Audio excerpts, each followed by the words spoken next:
அம்மன் தாய் காப்பாத்தணும்னு ஊர் நடுவுல அந்த தாய்க்கு 3 பானையில பொங்கல் வச்சு இன்னைக்கு ராத்திரி திருவிழா நடத்தினா அம்மனோட நைவேத்தியம் பிரசாதம் இல்ல, உனக்கு தரக்கூடாது. நீ ஊருக்கு புதுசு போல் இருக்கு, கன்னத்தில் போட்டுக்கமா.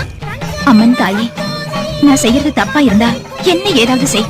இந்த ஊர் ஜனங்க சாவு மகமாயினாலதான்னு சொல்லாதபடி எல்லாரையும் ஆதரிச்சு காப்பாத்து தாயே.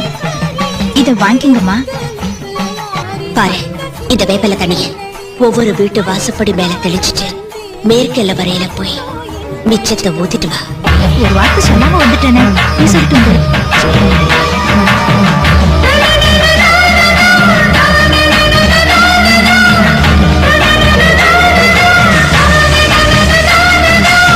நான் வர வரைக்கும் போக மாட்டேன் வாக்கு கொடுத்துட்டேன். இருப்பல்ல, இங்கேயே அம்மனாக வீற்றிருக்கிறேன்.